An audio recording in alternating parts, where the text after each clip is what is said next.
good morning, good afternoon, and good night.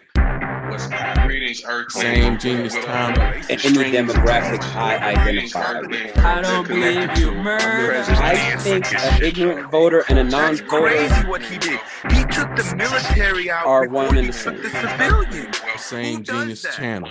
Under his watch. What Know has something, he done bro. about police reform in this country? Nothing. Greetings, Earthlings, and welcome to Unsolicited Genius. I am your curator, Carlton Ennis, and I am joined today by the man who gives deuces to party affiliations, Brother Craig Lindo. On today's show, we will talk about a whole lot of stuff in politics.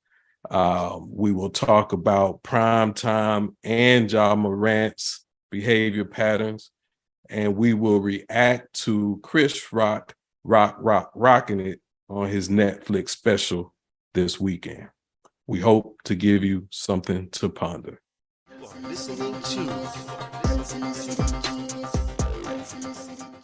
What up, Craig? What is happening, my brother? Man, I can't call it. I might spoil it. I don't know if I heard that one before. I like it. I can't call it. I might spoil it. All right. For sure. All right. Got to be from the Sometimes- South, though, because you can't say spoil it. It don't go. But you got to be able to say spoil it. Don't let it Yeah, pretty spoil. much. And, I had to work on that in my little Queen's English Foundation Jamaican immigrant. You know what I'm saying? I had to learn how to say y'all and spoil and all the other things correct. Yeah. Know Well, what you I'm do talking good. You did Know what good, I'm man. I support you. I give you 2 thumbs up. I recognize game. I see your effort. It is appreciated. Yeah, kudos to you. So, been a minute since we had you. So, fill in the gaps if you want to talk about where you at right now. But most what I'm asking is, what's on your mind? So what's on my mind is thank God for prayer warriors. You know what I'm saying? Like, thank God for the people that pray for you when you don't deserve it. You're in those people that intercession prayer for you. That pray for you by name or pray for you, even sometimes before they pray for whatever they pray for themselves. I experienced a situation the other day, CI, where, you know what? I got triggered. And I found myself in a place where I was self-aware enough to realize I was triggered, but I wasn't sure if I was enough of myself to reel it in. And the trigger had to do with somebody not taking the time to listen to me, which at my age, I'll be honest with you, if you're not protected by one of the 10 commandments, that's enough for me to cut your ass out of my life. Like, listening to me is a love language. And the only thing that would excuse you from that shit is the fact that there might be a commandment that says I have to honor your ass. So you might get away with not doing it just because there's a commandment that protects you. You feel me? But I was trying to get back to my little personal space. Like, I was at work. I was avoiding eye contact because the eyes are the windows to my soul. And I just knew if somebody saw my eyes, they would have known how triggered I was. So I was just trying to get to my room.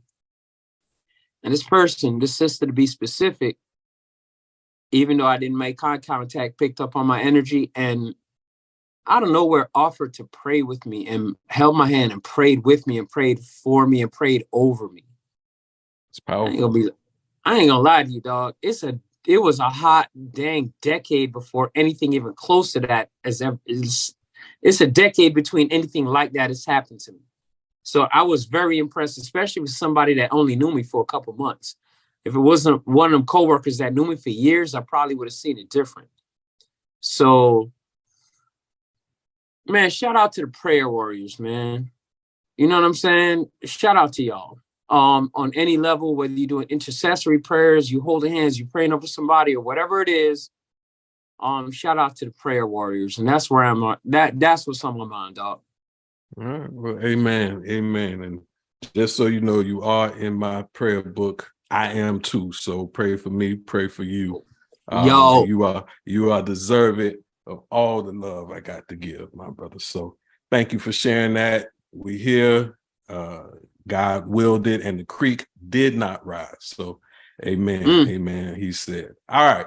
So unfortunately, we talk spirituality, and I gotta say it's a shift because we're going to talk about I'm here for headliners all in of our it. country. So, it shouldn't necessarily be a shift, although there is the separation of church and state. But in talking about our politics, there is a distinct difference between those who follow the good book and those who talk about it. So, couple headliners or a few headliners just hopped out since last we aired. The House Ethics Committee is launching an investigation into Representative George Santos. So, if you don't know who he is, I would suggest you Google him. He is, it's weird to say he's a politician who lies, manipulates, and potentially cheated his way into office, but because I think that's what a lot of them are rumored to do.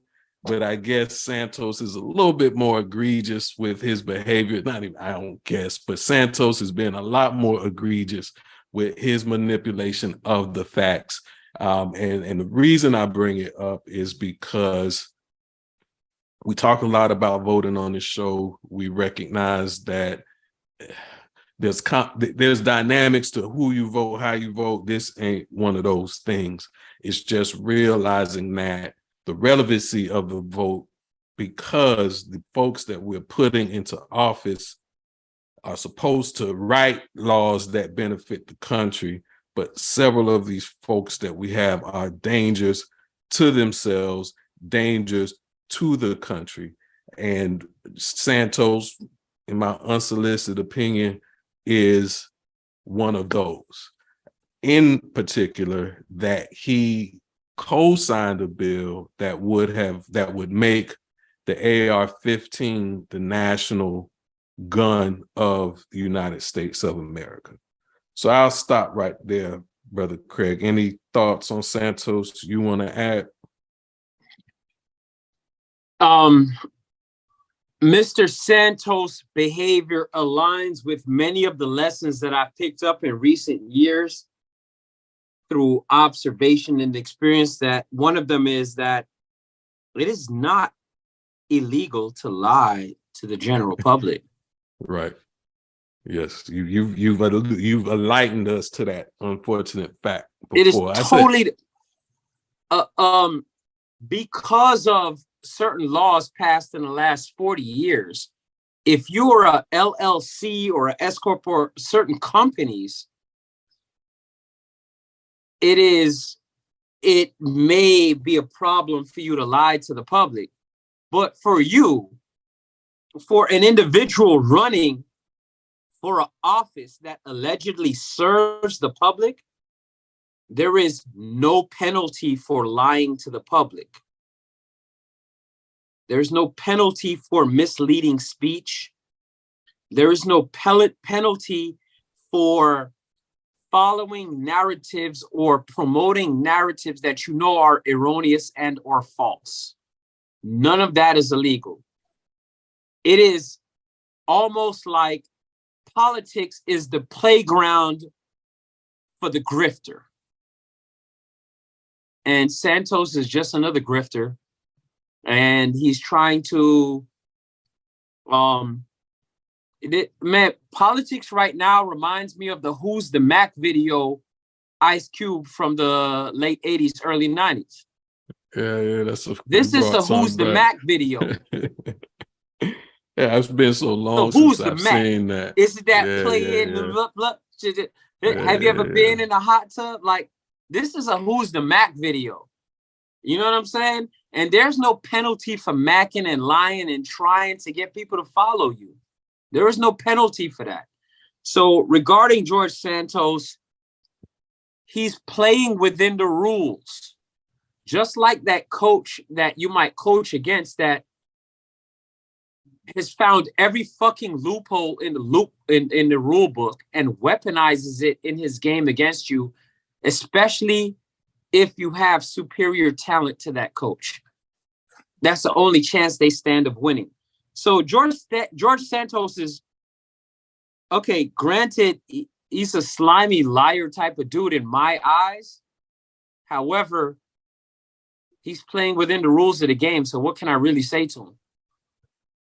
You know, I beauty of the show, right? We give each other food for thought. And, you know, I don't know that I quite looked at it from that vantage point. And I can't argue with that fact.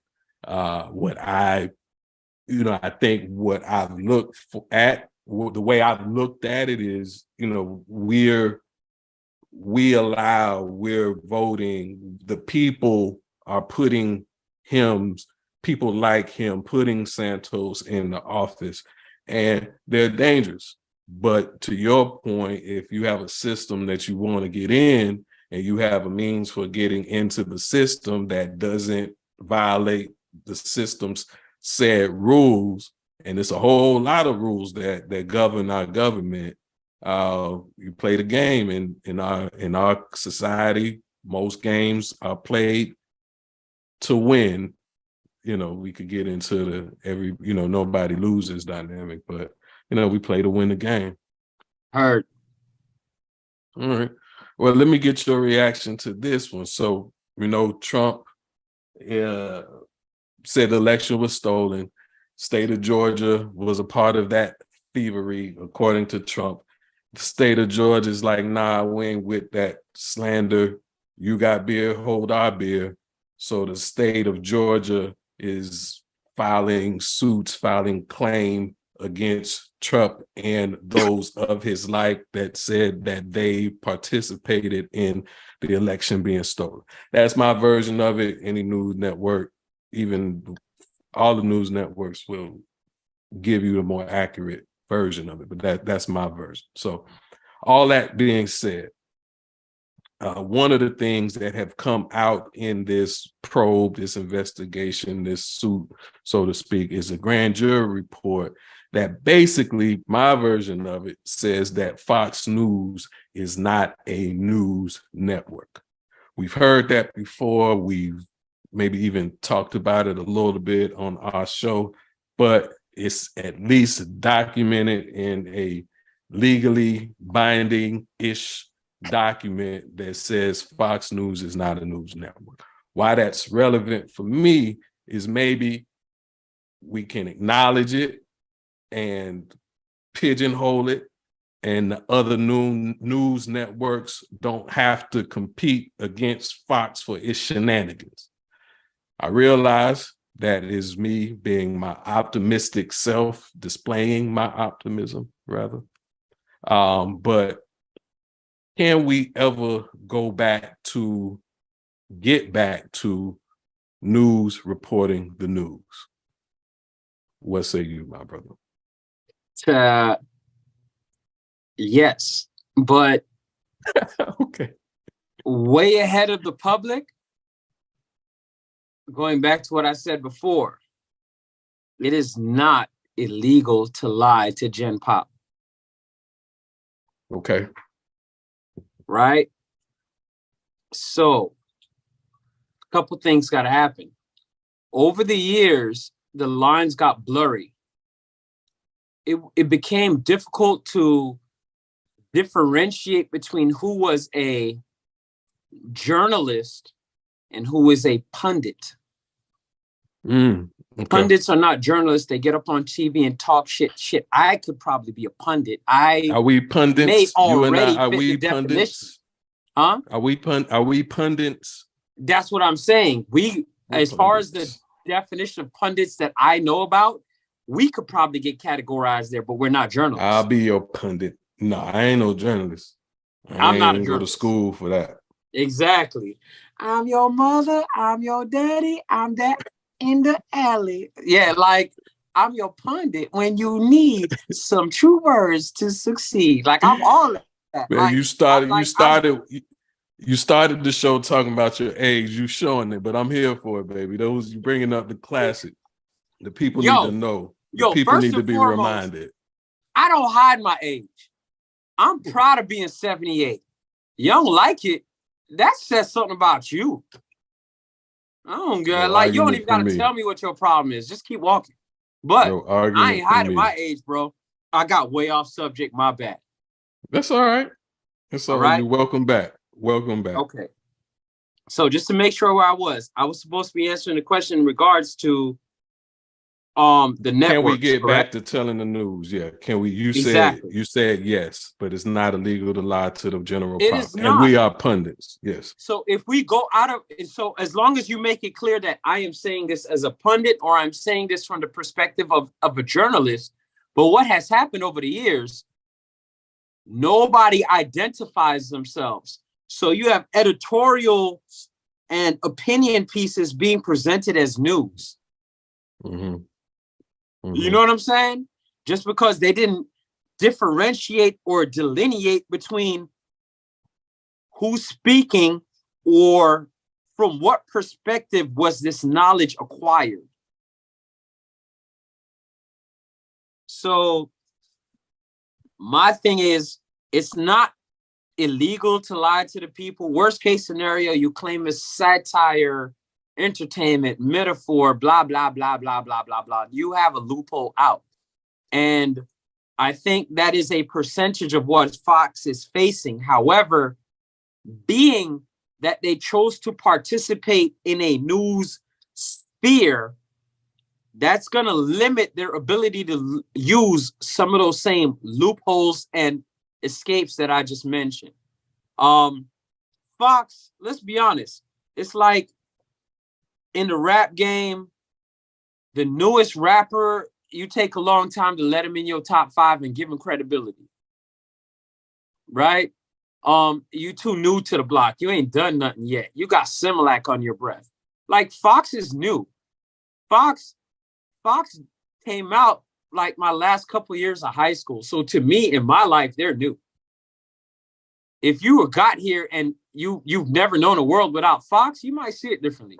I hear you, and you're right. Right. Fox came along. You know, we are analog and digital, our generation. So Fox came along somewhere in the early stages of transitions. So what does their newness mean to you? It means I gotta watch you, because new ninjas often exaggerate or speak in hyperbole to gain credibility. And they've been doing that since their inception anyway. So imagine my lack of surprise now. Okay. All right. They just got popping in what, 96, 98, 99, something like that? It was after 95. Well, you know, I want to say there's the Iraqi war, 9/11. 9/11 is when the news started to go 24 hours, and then Fox found their niche, found their rhythm, from my vantage point in that space. Yeah, I mean, everybody chose a lane. Yeah, everybody chose a lane with 9/11, but then Fox went where they went, because they went where they went. So, all right. So what you're saying is we can get to a space of news being news, but the people who speaking on it need to acknowledge it. And Fox, we need to be clear about who are the pundits and who are the reporters. And I think, I know, and I believe that the information in the news serves the people more when it is not being served to the people with a bias. Mm-hmm. So I mean, I don't know if there's going to be some people that break in through these windows and doors and whatever, but if y'all come in here, y'all better come in shooting. Let's just say this. It's been obvious for 2 decades that Fox has a red tie right-wing bias. Yes. And that's not to say other stations don't have a left-wing blue tie bias. What I'm actually saying is I resent both of those things. The man that give the deuces to the party affiliations. Yeah. Yeah, no, that makes sense. I'm not gang. Don't talk to me like I'm gang. Give me facts. Touche. You and me ain't like y'all. I'm not gang with them. Yeah, we are not gang, yeah. And never do I let my guard down and allow myself to think that I'm gang with them. That sounds extra dumb. All right. Well, I respect your space. I appreciate you holding on to some optimism with me. Speaking of gang, we got the young Republicans speaking out. They're at their convention, and basically are saying that they want the Republican elders to cease and desist on the word woke. Stop saying it. They're begging the party elders to stop saying the word woke. Because not because they don't share in the ideals of what the topic is, but what they're saying is the use of the word woke does not apply in the context in which it's being used. And it just sounds like the old drunk uncle at the barbecue who don't really know what he's talking about as he tries to relate to the younger kids at the family reunion. So we did an episode where we focused in on the word woke, where it came from, how it became, what it meant in cultural vernacular. And then right before our eyes, underneath our noses, while we slept, some other folks took it and have been just misusing and abusing the word. So we'll see if the young Republicans' effort works. I know that I myself am sick of it. Nikki Haley went off. DeSantis has an entire movement predicated on it. This event that they were at is called the CPAC. It's the Conservative Political Action Conference. So where the gang likes to get together. But hearing the word come out of some folk, hearing the word woke come out of the mouth of some folk make me sick to my tummy. So let's see if the young Republicans can get the old folks to stop it. Thoughts, Brother Lindo? Thank God they said something. Dog, I've been listening to this. I was like, yo, come on, dog. Come on. Keep it a buck with me, C.I. We're from that generation where the minute you heard a teacher, a counselor, most aunties and uncles, the minute they regurgitated or reused a slang that we had popping, that slang was dead. Am I tripping? No, you like called we come from that. You called like, it. Yo, oh, Mr. Tucci, PE teacher, he used that slang. Oh, I'm never using it again. Yeah. Dose, Hollinger, name all the teachers, administrators.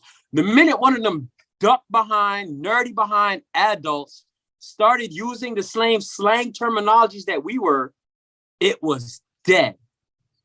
Now, I happen to think that is part of the reason why DeSantis and the rest of his duck sauce cronies started using this word is because they know that, like, there's a percentage of us, the quote unquote backpackers of the group, that's gonna like be disgusted by using the word once we see his extra chromosome ass start using it. Right? So that's kind of that going on there. That's one. Two, I'm glad because it lets us know that they're aware of strategy. Because right now, if you pass a certain age and I'm anti-woke or woke this or that, bruh, you are just being passive-aggressive racist. Anti-woke is just a euphemism for anti-black. No matter how many levels you water it down just to make yourself comfortable to say it. That's what it is at this point, especially in the state of Florida with how it's used, both in conversation and its application into attempted policies. Even though many of them have failed, most people across the country won't even know that they failed. They just hear that, yo, DeSantis did this. Even though it failed, it was enough to be a dog whistle across the country for other people like him or that think like him. Please understand, even looking at the issue with school curriculum and history and CRT, CTR, whatever, that was never, ever, ever, ever, ever, ever, ever, ever, ever a Florida fight. He heard about a Texas fight, want to win Texas voters for his national campaign. And then that whole show about CRT was to win over Texas voters and other like thinkers in terms of all of those people that were against CRT in the states where the debate and the argument first began. That was never an issue here in the state of Florida. I'm saying that as a 20-year classroom educator. He made up that argument and brought that argument into Florida, even though it was never really here. Well, what you hear, ladies and gentlemen. And that's straight out the 48 Laws of Power. What you hear, ladies and gentlemen, is Craig Lindo dropping game. And on that, we'll be right back. This is Unsolicited Genius.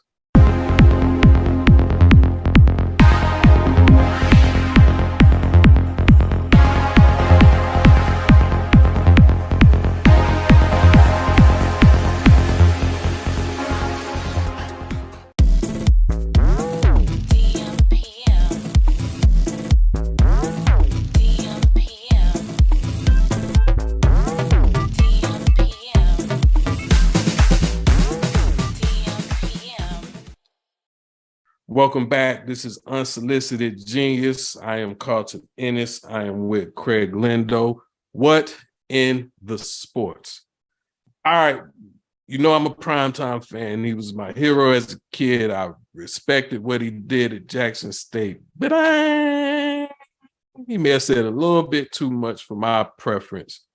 Not that, my opinion matters to him at all, but I wasn't a fan of the statement made about his recruiting tactics, not because I'm saying he's wrong, but, it lacked a little layer of couth.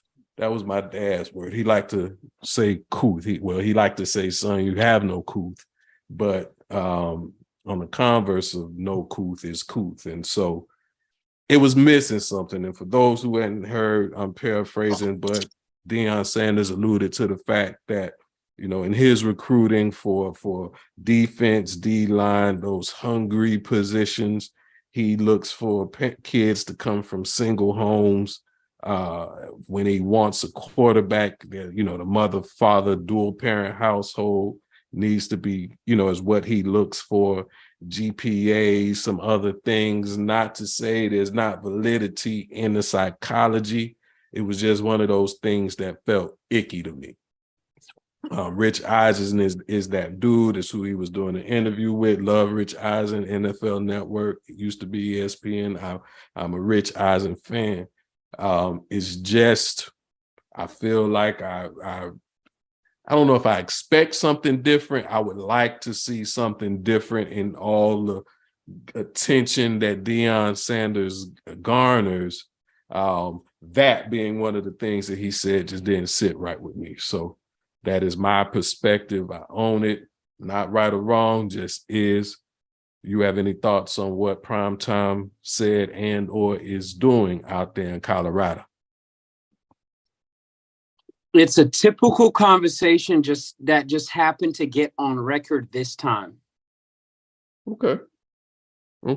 Like, let's be clear. I'm not coaching on the same level that Deion Sanders is. He's coaching college athletes in incredible shape, arguably at the peak prime of their life, et cetera, et cetera, et cetera.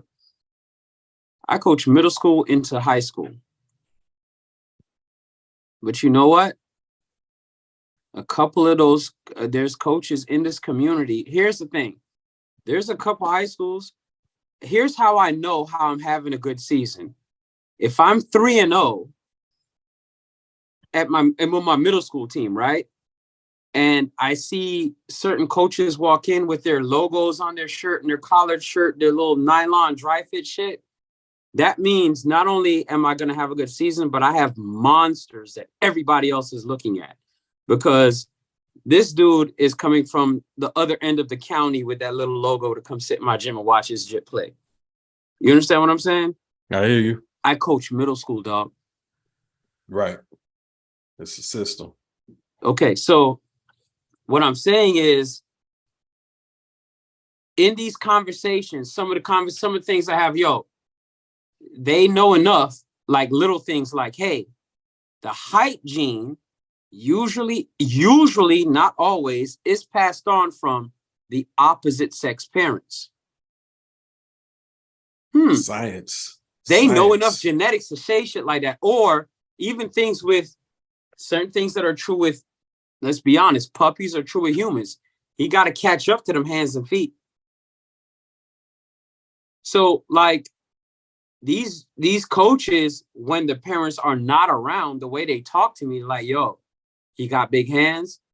Yo, what does uncles look like? What do the men on his mother's side look like? That's an indicator of height and growth. Yeah, a little bit about the daddy, but you know what I'm saying? Like, they ask different things. So I just feel like, and as far as hungry athletes go, yes, it's something we don't usually say on paper, but say on record, but your circumstances sometimes often is an indicator of your hunger your just hunger to be great, whether it's on the field or court or off. Right. Because you got it, like, how can we criticize him looking at it like that when everybody that's criticizing him probably has a book on their bookshelf that tells them, hey, what's your why? Why do you do what you do? What's your reason? Okay. That's not different. Okay. You see what I'm saying? That's not different. Like, it just ain't. So for me, yes, there's going to be certain athletes due to their circumstances that's going to be more hungry or more aggressive than others. And depending on their position, it might benefit me that they're more hungry and aggressive than others. So even though what we heard might not be pleasant or palatable to the ear, he was speaking directly to the motivation and internal locus of control for many athletes. So whatever, like, if I'm a trip out about that, you know what I'm saying? Like, what about the varsity coach that thinks my 8th grader's hands are too small for an 8th grader? You know what I'm saying? Or, damn, he in 8th grade and all he wears is a 9.5. He ain't gonna grow anymore. I'm not gonna invest energy in him.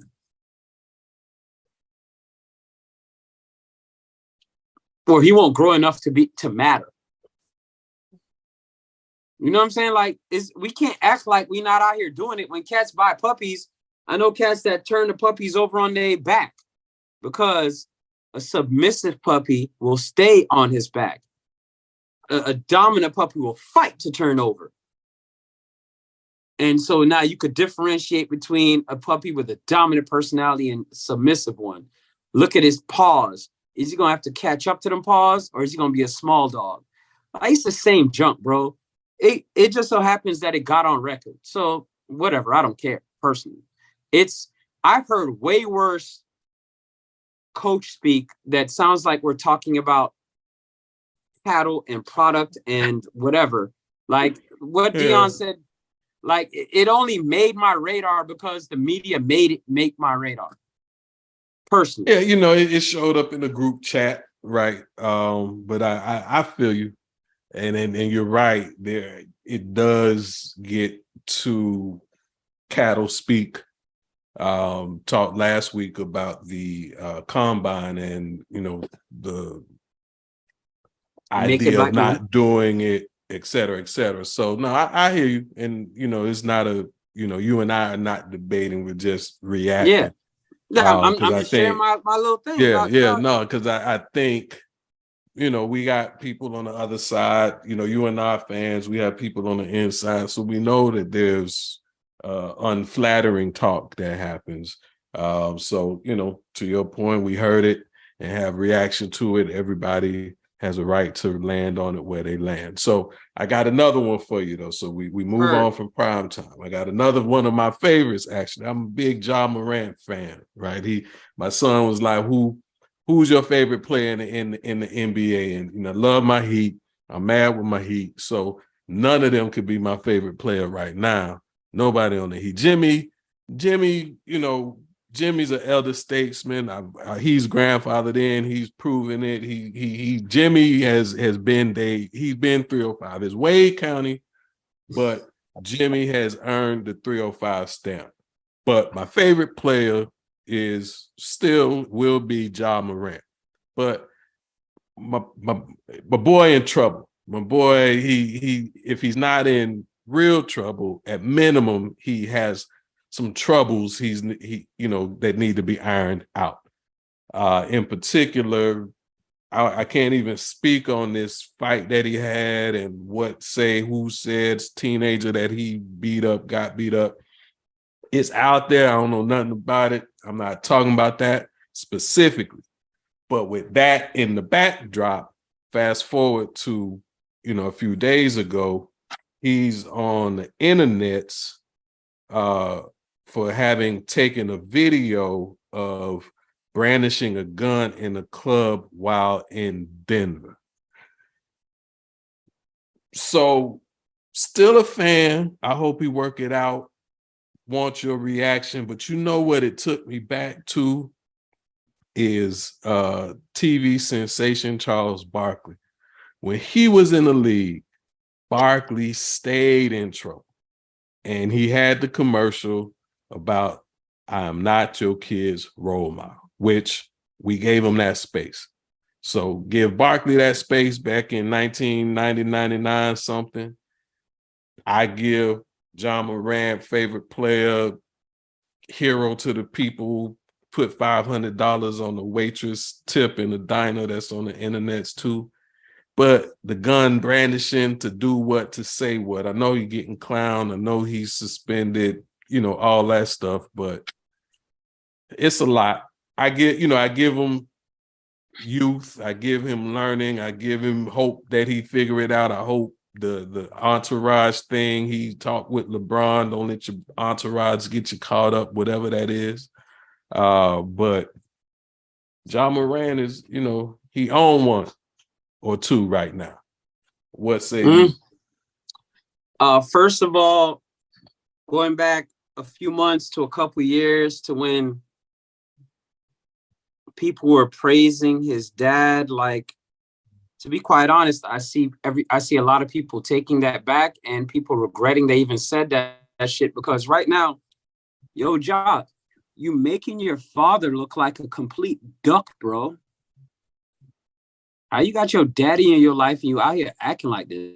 Like you are, like, it just looks crazy to me. You got your daddy and $1 million, and this is how you behaving, dog. Look, I'm not saying you should be pistol whipped with your own pistol, but that's the level you're on. You're pooping out the whole bag, Ja. You're living everybody's dream and pooping on the dream. You were somebody that I liked and that was one of my favorite up-and-coming players. Now, I point to you as an example of how to fuck it up. Like, within the last week, my students have brought up Ja Morant. I was like, yeah, that's a great example of how to fuck up a good thing. Here's how you shit on $1 million. So, look, I don't know you, Ja Morant.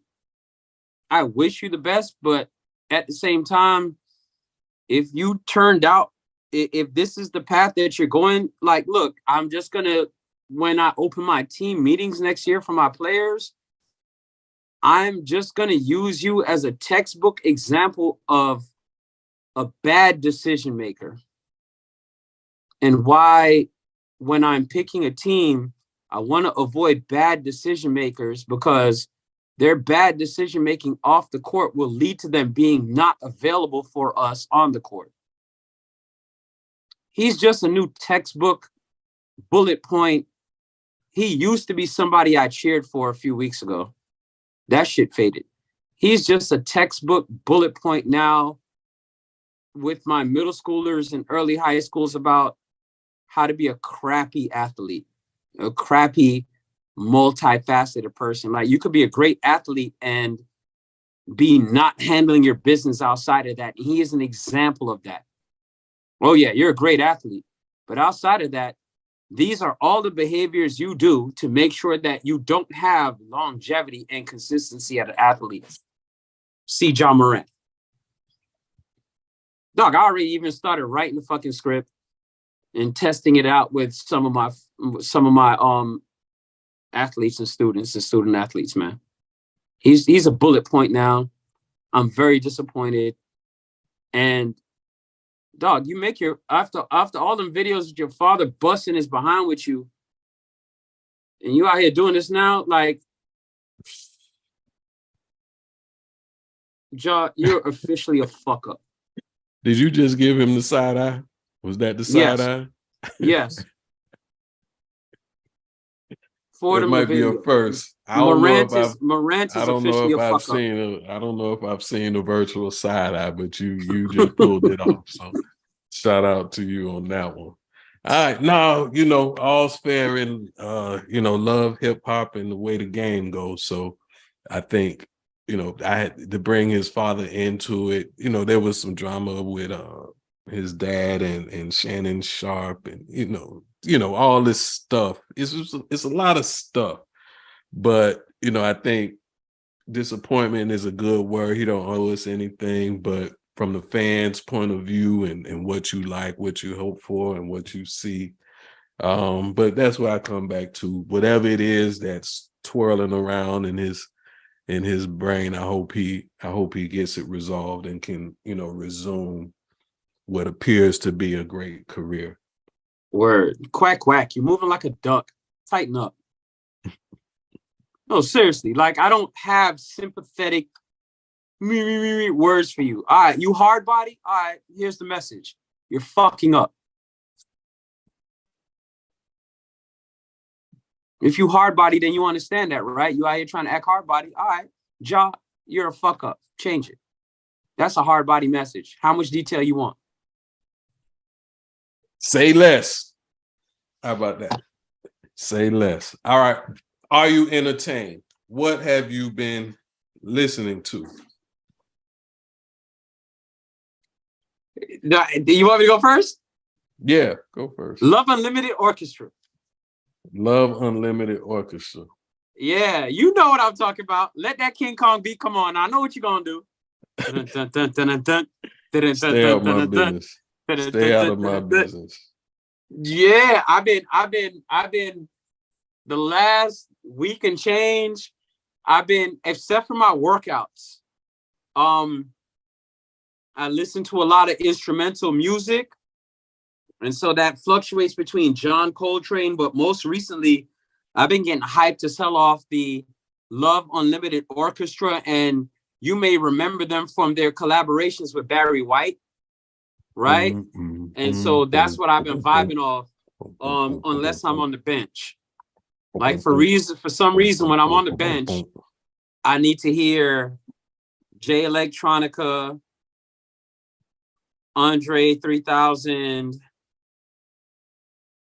and Black Thought. So my bench presses, that's what I'm listening to when I'm on the bench. There's like a group of 7 to 8 specific songs from those guys that I listen to. Outside of that, I ain't really been going out of my way to listen to any lyrics. It's been all instrumental. Love Unlimited Orchestra. Yeah, John Coltrane. That's a go-to for me. And yeah, that's where I'm at with it, dog. Tight work. Definitely like spaces sometimes. Just don't give me no words. Let me just feel that energy, however it moves me. So I've been on, I went back to spend some time with AT Aliens. I said it like that. You know, I've always playing Outkast favorite group, Three Stack, Big Boy, Love 'Em, Aquemini, Aquarius, all that, whatever, right? Southern Playalistic, my favorite, but I love Outkast. To know me is to know that. So I spent some time with AT Aliens, and you know what really jumped out besides the age at which they were spitting game the way they were was intros and interludes, man. Intros and interludes and outros That's the have 90s, become dog. a lost art. Is that a 90s thing? Is it just done? To find it as commonplace as we did in the 90s, I think that part is done.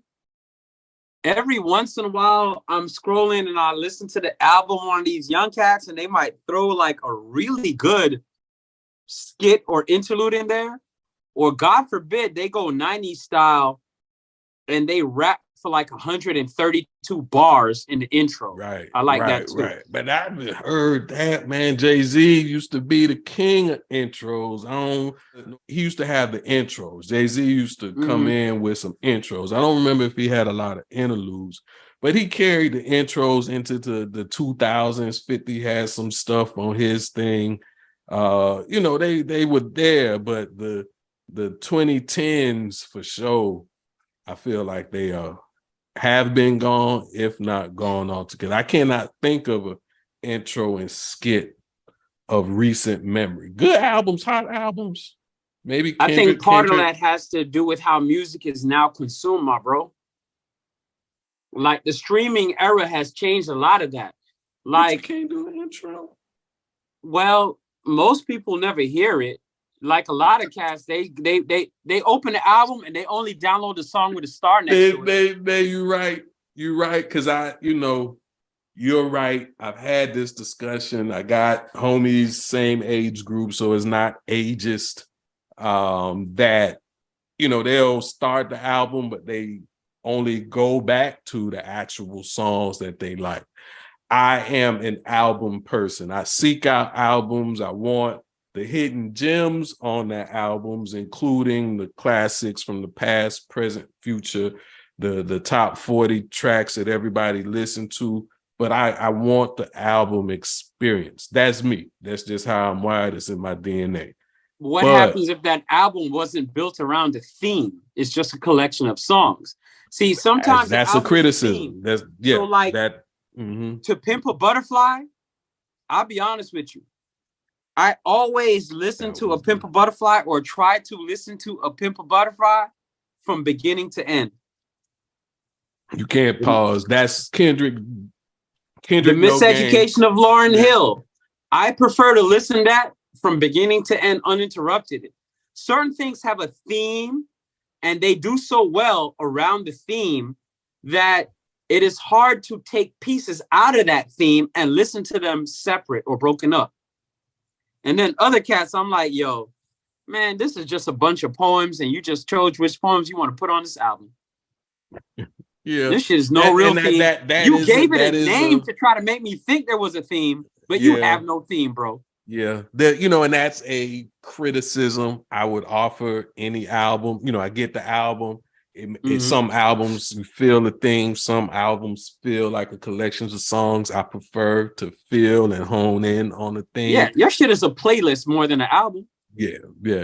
So, Aquemini, AT Aliens, Aquemini, Southern Playalistic, Stank on Ya, Outkast added that element into their albums where it felt like a legit journey.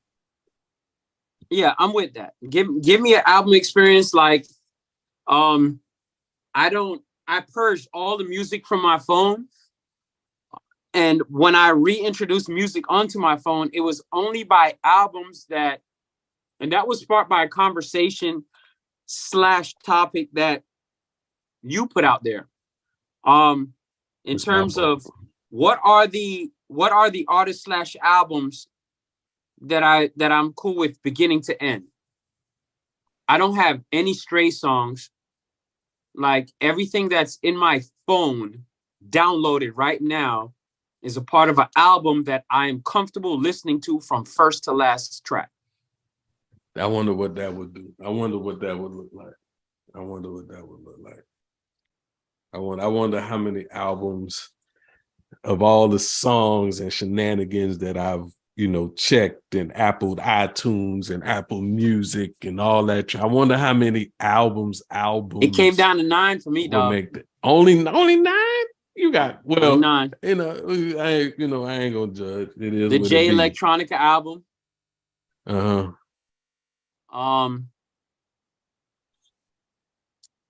Right now I'm having a brain fart. Lauryn Hill, Erykah Badu. Those are only 2 females, by the way. Lauryn Hill, Miseducation, Erykah Badu, the very first one that she did. The J Electronica joint. I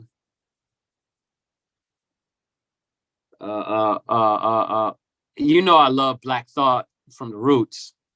So Streams of Consciousness, Volume 1. Like, if you listen to 215, you understand a lot of reasons why I love wordplay. Like, he has a song called 215, which is the area code for his area in Philadelphia, but Pennsylvania. But yeah, like, it was a bunch of MCs like that. If I was to put a J album, I would start with The Blueprint. I love The Blueprint, but J is not in the collection. It's really Thought, and more guys that it's just a different group. Like, it's almost like, as much as I love Jay's too commercial to be in it right now. That's how I see that. From start to finish. So no Blueprint, no Stillmatic, but I love those. If I was to I'm considering adding them. It's Another Direction. All right. We may have to come back to that. You're gonna make me look at my list, because whatever Outkast threw stank on you, the double CD, I leave the double CD out. What's the one they did the movie for? I leave that one out.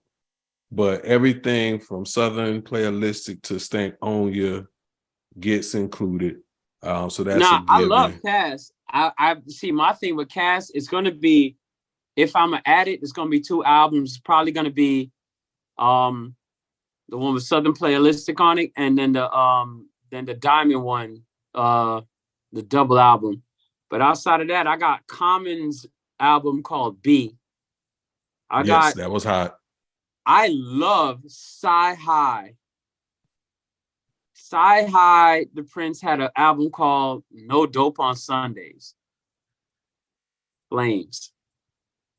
What about No Kanye?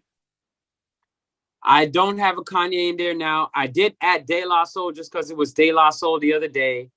I have A Written Testimony, J Electronica, To Pimp a Butterfly, Kendrick Lamar, Miseducation of Lauryn Hill, Baduism, The Stakes is High, and Streams of Thought by Black Thought, and B by Common.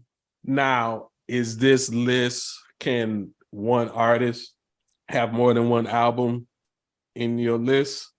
Or are you picking a top? But right now, this is my starter list, but they can, yes, because I could easily put 2 I could really go nuts with Jay-Z, because I'm a whole fan. So, like, it's easy for me to put a couple Nas, a couple Jay, a couple other guys in there. But right now, these are the ones I feel like I could operate even without adding the Jays and Nas's in there. All right.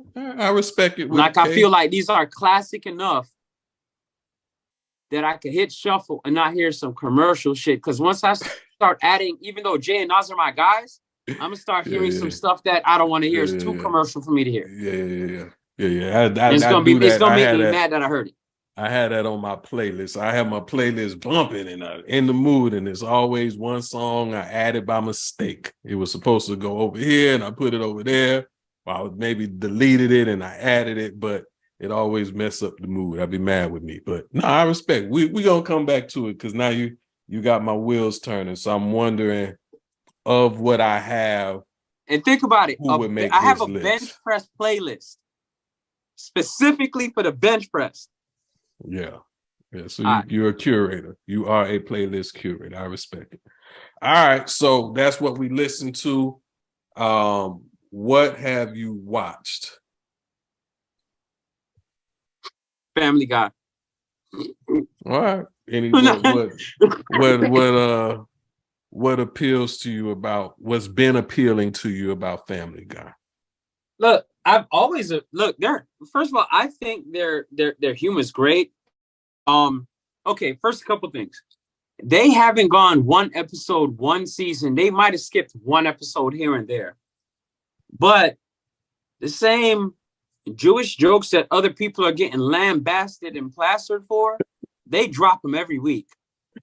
Right. Right. Things that make you go, every week, without fail. The same themes, whether it have to be about money and opulence or being frugal or whatever, the same tropes, but they're not being lambasted, blasted, and canceled. I for the greater part of the last 2 decades, that's been a not laugh out loud, hilarious kind of observation for me, because I see them do that. Outside of that, they do have brilliant humor. They do draw parallels and draw your attention to things. And it's the fact that it's in a cartoon, that lets you know it's being presented more in a way that's pleasable to the palate and easy to swallow. So, I mean, I like the show. I think it's brilliant. I originally started watching because the baby had a football head. And here I am, literally 20-something years later, like, I'm still watching this shit. So there you go. Or close to 20 years later. Well, that leads me into what I have been watching, because what you are describing is what some might deem as selective outrage, which Chris Rock did a special on Netflix this Saturday called Selective Outrage. It was, I believe, the first of its kind Netflix live streamed special. So a whole lot of the world saw it. Before I start, if you're watching right now, if you're listening and you haven't watched it, however it goes, spoiler alerts. I'm gonna do my best not to mess up anything, ruin anything. If you haven't seen it, I will try to preserve that for you. But it was live in filming, it was live in entertainment, it was live in all of it. He talked about life, and I think, amongst the big ticket topic with Will and Jada, there were other things that are relevant that he spoke of. So I just I watched it, I digested it. I was triggered by thought. He talks about triggers on this. I was triggered with thought based on all that he shares. So I got a few points that I wanted to highlight. If you don't mind indulging me, Brother Craig. Go for it, bro. Audience, you are here, so you are captive anyway. So allow me to share my thoughts. So selective outrage, looked it up. I don't know if I wasn't able to land on the clinical definition. I think we can intuit what it means, but what, a nice definition I find was when one's prejudiced or biased demeanors come to light to show their disgrace towards a particular group when another group has done the same thing. So you mad at this person for doing something that somebody else did that you are not mad about them doing. So to Craig's point, you know, we understand that the humor, being the butt of a joke is not for everybody, but where in one setting being the butt of a joke gets the joke teller in trouble, in a different setting being the butt of their joke does not get that other person in trouble. So see Family Guy if you want to know what we're talking about, right? So selective outrage. Chris Rock talked about selective outrage. First and foremost, the fact that he did this thing live, I think, is amazing, is beautiful. To know me is to know I treasure comedy as an art. It is extremely difficult to entertain people. It's extremely difficult to entertain and make people laugh. So whether they do it on a small stage with 2 people or the audience, on the biggest, a big stage on Netflix, being streamed across the world live on one night, I can't begin to express how powerful the artistry Chris Rock put on display for us. Whether you laughed at any of the jokes, the fact that he crafted stories that made it look like they were coming off the top of his dome as he tap danced on stage while telling these jokes to deliver points, to teach us, to enlighten us, and to share with us some of his vulnerabilities in a way that made us laugh. I'll say, from my vantage point, it wasn't his funniest stand-up. I've seen Chris Rock live. I've seen him, all this said it. I love Chris Rock from, the Pookie days. But I think if not his funniest, I feel most poignant, most impactful, realist that I feel like I've seen from him. And so one of the things that one of my key takeaways, he said, we all are full of shiznit.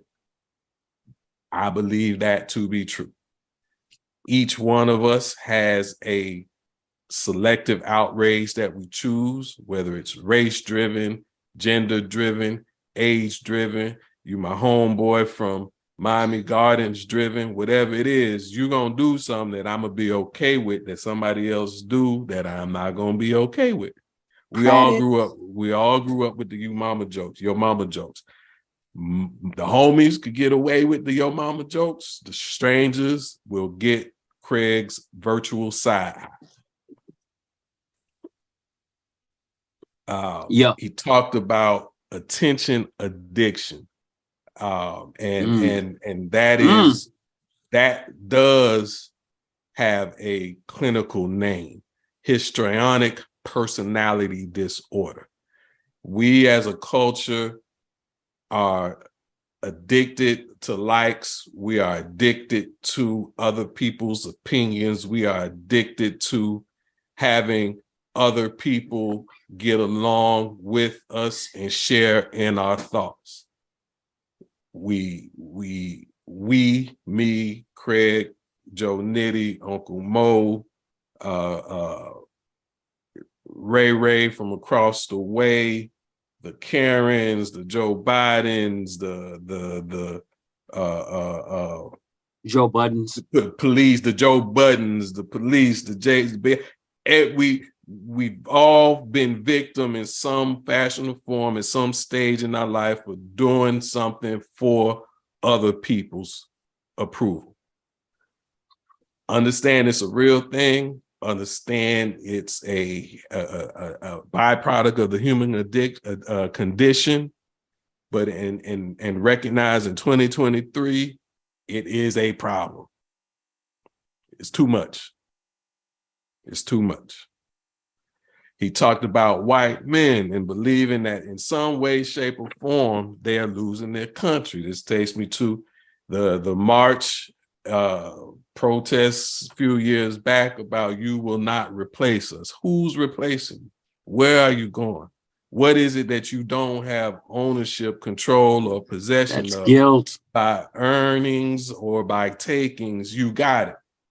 And so it is not anybody looking to take the country away. It's people wanting the country to be better.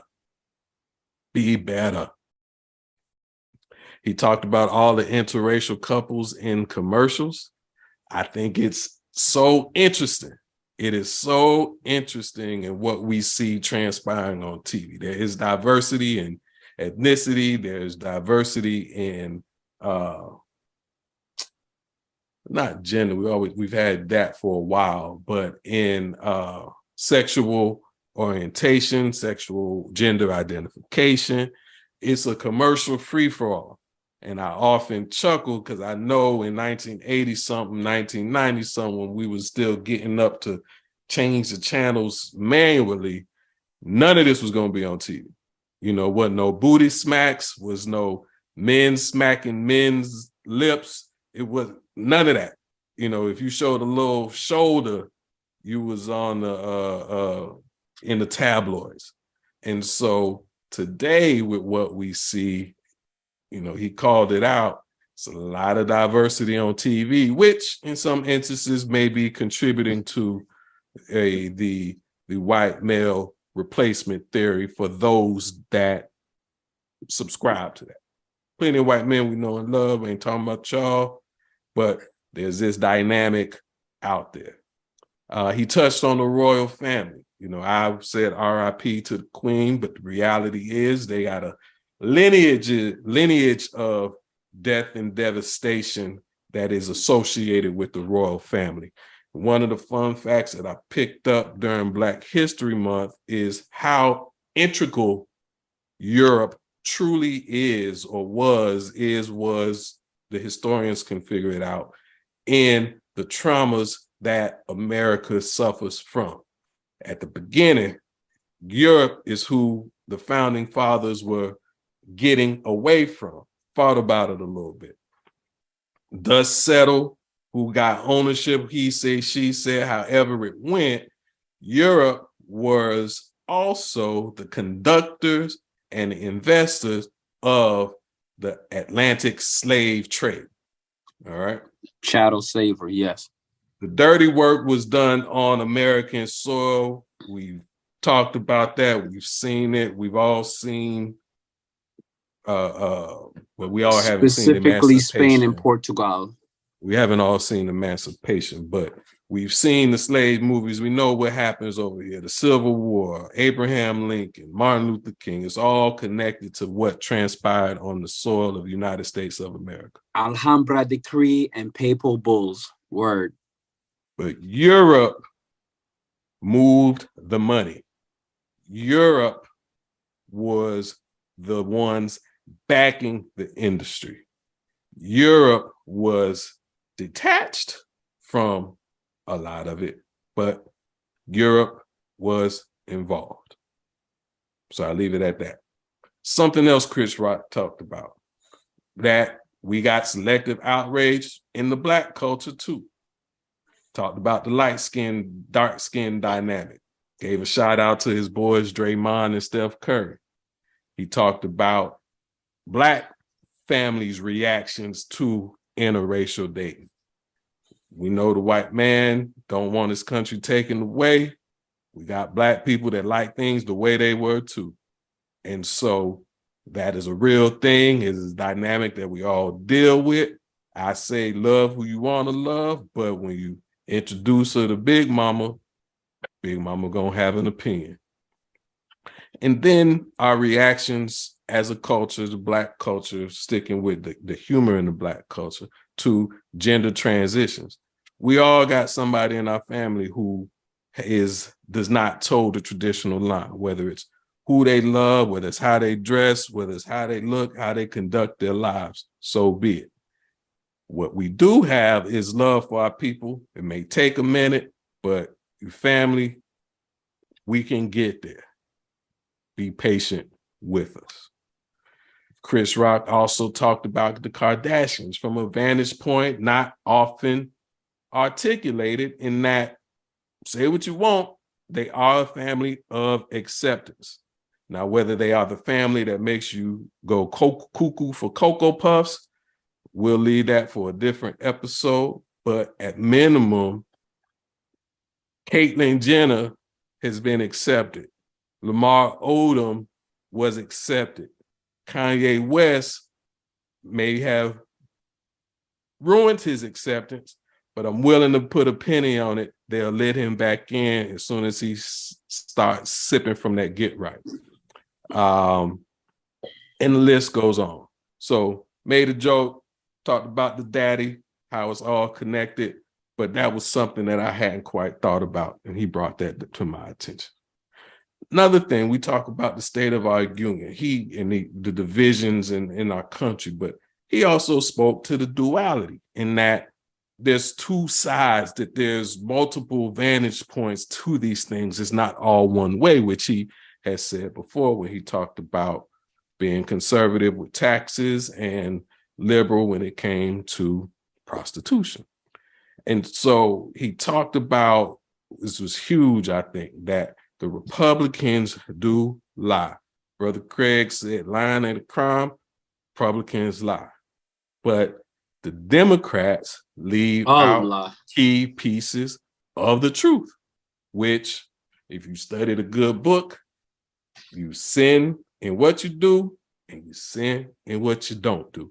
And so our two parties are not dealing in the whole truth when they talk to us. So know that. He talked about parenting, share some personal stories about his daughters, which I thought was amazing. And it took me to Nas when he said, you're wealthy when your kids' upbringing is better than yours. And so in my effort to attain wealth for myself and my family, though the journey not done, I can tap myself on the back, I can tap my son's mom on the back and say, we have transferred wealth to our child. So I thank me for that. I thank her for that. I thank our support system. Shout out to Grandma Willie Mae and the whole network. We appreciate y'all. One time, Willie Mae. Love you. And the last point before the big points is he talked about the complexity of intimacy.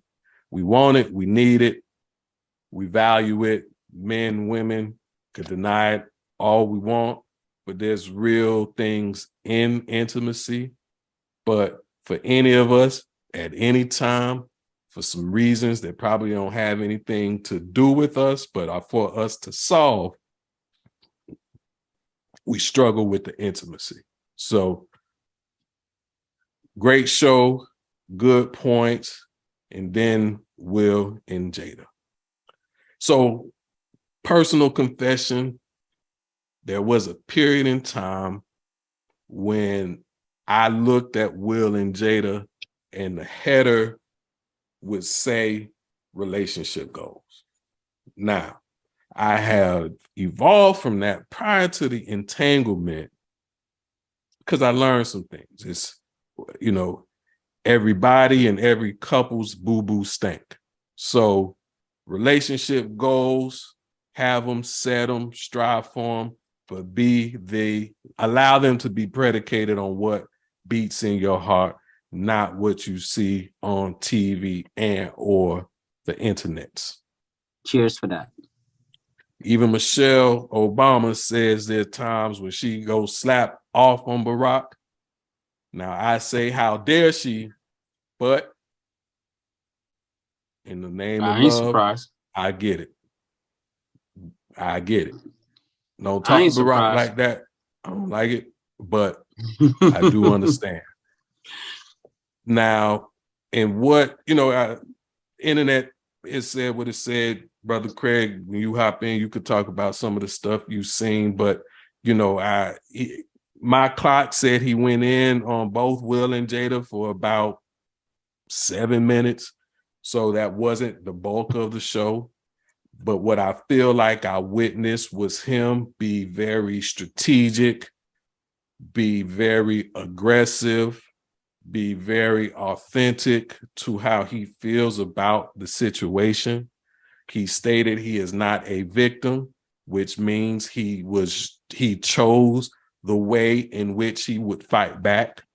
I appreciated his owning of his vulnerability, in particular, his physicality, saying even if he wanted to fight Will Smith, it probably was not a fight that he was going to win, but he also chose not to fight back, because despite the shock of the situation, he was aware that there were bigger things at play than Will Smith's selective outrage. Okay. And so, how he spoke about Jada, what he said about Jada, who is and isn't a biatch, according to Chris, hey, that is his way of releasing what is on his chest. I don't know what their relationship was. I don't know whatever they talked about crossing paths. 99.99% of us don't. So how he speaks of them, as for him, I hope in all his journey, for his own sake and well-being, forgiveness is on the list. Don't have to forgive and be friends. Don't have to forgive and hang out.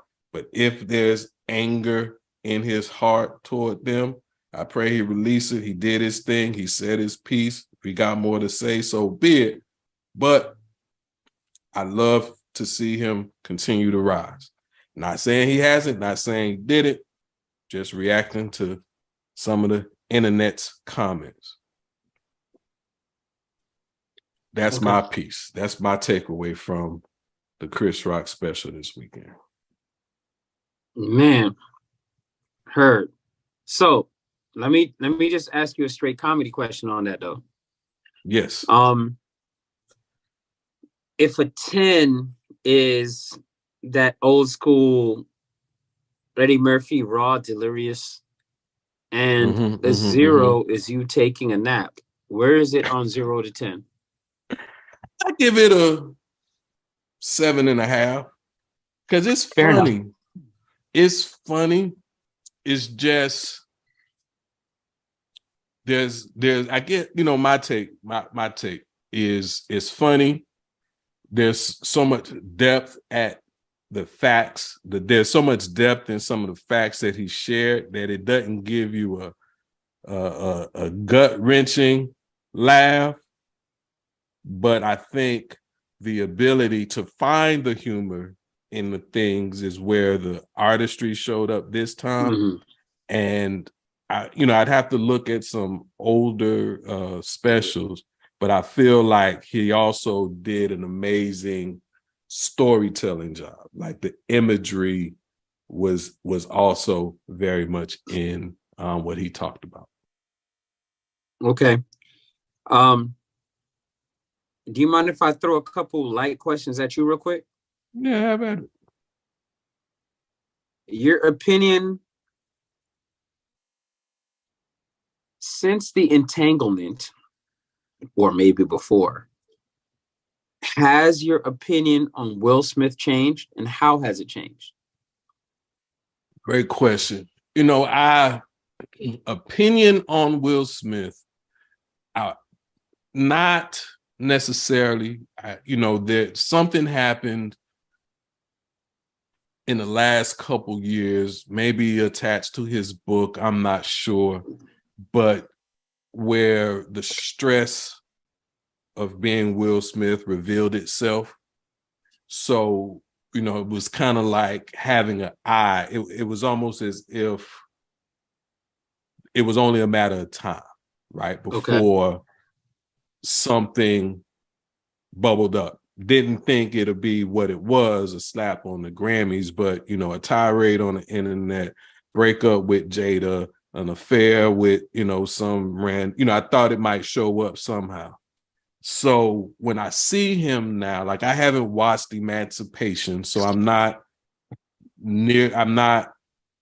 quick to watch Will Smith. You know, like Chris Rock said, you know, to love Will Smith, support him. You know, I wasn't a big fan of getting jiggy with it, but I respect, you know, what he was able to do in terms of sales. Summertime is a classic forever. He should never have to work another day in his life for making Summertime, in my opinion. But to do the movies, some of them great, some of them not. I am a Will Smith fan, but I can't, to watch him, I can't separate the noise in my head at this point.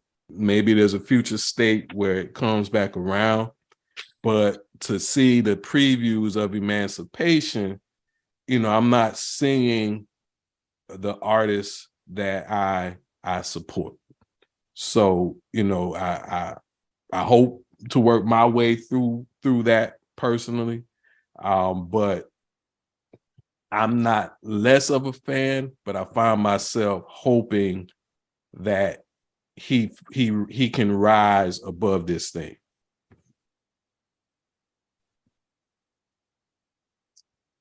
Okay. Fair enough. Fair enough. And this is more on the sports side of things. I kind of feel like the next, when I mean sports, it's a switch of subject. The next collective bargaining agreement, especially for basketball, but somewhat for football, it's been compromised. You got all these cats between load management or just forcing their way off of teams by sitting out or whatever. I'm just putting this out there now. I feel like we should watch out for, in the next CBA, how the league handles it, because you got a lot of cats missing a lot of time during the season. And they're getting paid a whole lot. And people are coming and paying more than a car note for the nosebleed. And the superstar still isn't there. That was the one chance of you zooming in on double with your phone and being in the same arena as him and posting it. And because of the zoom in your phone, you could make it seem like you were close by. But he didn't play that night. So now the superstar that you came to see is wearing bathing ape, and that's the picture you got. I think some of this flexibility and this sitting outness and making excuses, like, I think some of this is going to backfire in the next CBA in both sports. I just want to put that out there from now. I don't expect you to have an opinion on it, but if you do, I'm here to hear it. No, I'm glad. You know, I have feelings about it, right? Like, I don't like it. I think, you know, Michael, Magic, Isaiah, Bird, Kareem, Hakeem, D Wade, you know, they played Kobe, Shaq, Barkley. If they were healthy, they played.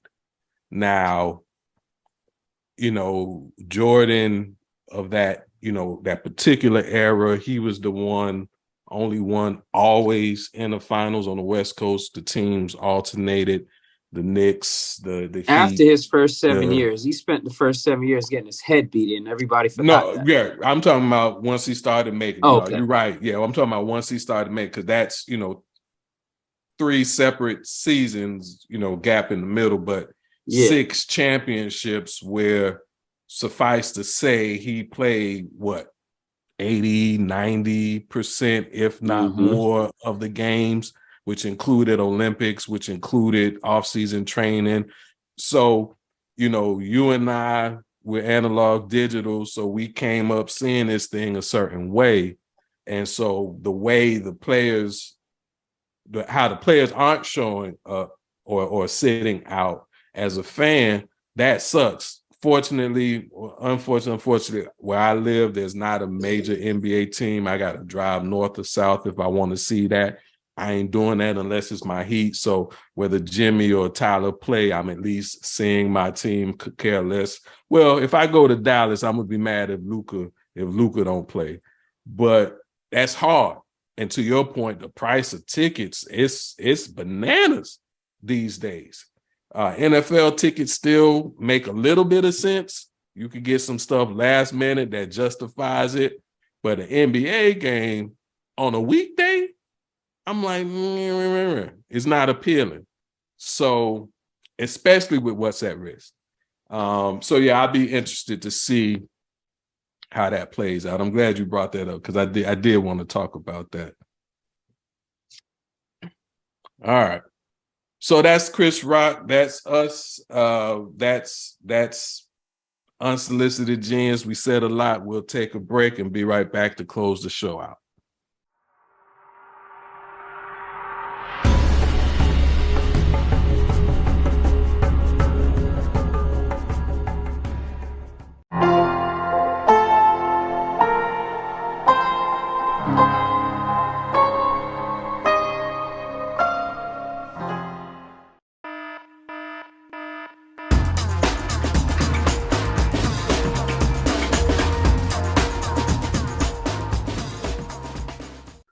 Thank you for joining us on Unsolicited Genius. Before we get out of here, we want to remind you, wherever you see us, to like it. Wherever you see us, subscribe to us. Wherever you see us, go ahead and follow. That's Instagram, Twitter, YouTube. I'm on LinkedIn. Craig is on Facebook. We out here. We all these places. So follow us and share us. And as I said earlier in the show, if it's something you vibe with, let us know. If it's something you don't vibe with, let us know. We here just having conversation. We all got something to learn. Shout out to super producer Joe Nitty. He is for hire. If you like the logo, if you like the sound, if you like the show, Joe Nitty did that. He is available for hire. We got a thumb wrestle for it, but it is not for me to interfere with anybody else's shine. Thank you to our sponsors, Legacy Wear. Your legacy awaits. You can reach them, find them, learn more at www.legacywearus.com. Megacore CBD. Thank you. Broad spectrum hemp-derived CBD, the way nature intended, at www.megacorecbd.com. Shout outs and thank yous to Aura Rainwater, Hydrate and Elevate, www.aurarainwater.com. There's some real things going on there, a lot of science, there's some stuff out there. You might want to go ahead and hop on that rainwater. It's good and it's good for you. And special shout out and thank you to Carlton Ennis Coaching, where they like to say, be your light. You can find out more about that service at www.carltoninniss.com. That's carltoninniss.com. What else you got for them before we get out of here, Brother Craig? All I have is thanks, man. Gratitude. I got 10 toes on the top side, breath in my lungs, and discernment. That's all. Oh, man, I forgot to say what I've been reading. So real quick, been reading Sapiens still. Sapiens, A Brief History of Humankind. I'm not done with it yet, so I don't have my book report ready. Got some other books. I'll start complaining about that. I'm inundated with readings. Needless to say, it's good information, it's good knowledge. If you don't want to wait on my book report, go ahead and hop on that. It is mind blowing. So that's what I've been reading. Apologies for not saying that earlier. Told y'all this live recording, so things happen. That's beautiful. All right, so before we get out of here, leave you with thoughts of genius. So I shared what I got from Chris Rock's special, Selective Outrage. And as I reflect, as I often like to do on where I show up in these things, I acknowledge that I too, like you and like the people he is referencing, exhibit selective outrage. It is something that we all do. But more so than the selectiveness, why him, why not them, I ask the question, what are we outraging about? What is it that is so pertinent in the moment that we are not willing to give somebody else a benefit of the doubt that we are willing to give another? What is that? At minimum, it is indicative of an imbalance within. Because it's okay over here, but not okay over there. And the one thing that's common is my perspective. So in reflecting on this imbalance, where can I elevate? What is it in me that I am able to release that then allows me to be fair, allows me to be neutral, allows me to be judgment-free as I am reacting to these people, places, and things. I am one of those who listens to Michael Jackson and does not play R. Kelly. Why? Physically, I can tell you that R. Kelly lyrics make me a little uncomfortable now. I see a little girl when I hear bumping crying. Why don't I do that with Mike? Why am I not holding Mike to the same standard? Is it because he's not here no more? Is it because he had a trial and he was acquitted? Is it because a lot of the stuff came out after his departure? I can't answer that. But I do acknowledge that it exists. So I too have my soul searching so that I too can be in balance, which either means time to put Mike down, which probably won't happen, and to give R. Kelly's creativity some space to breathe. I can find my pathway there. But suffice to say, selective outrage is a natural, I won't say natural, it is a part of our human experience. We all have flaws, we all have gifts.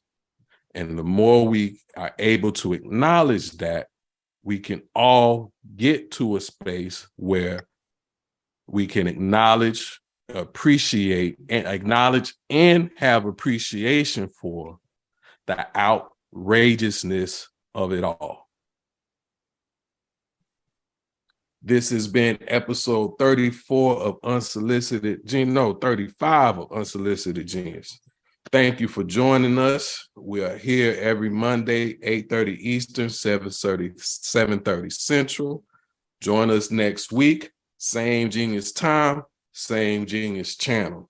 And wherever you are, have a good morning, good afternoon, and good night. Catch you next time.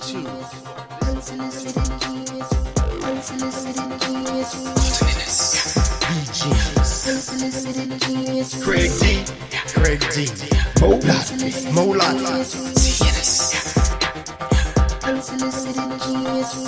You are listening to Unsolicited Genius.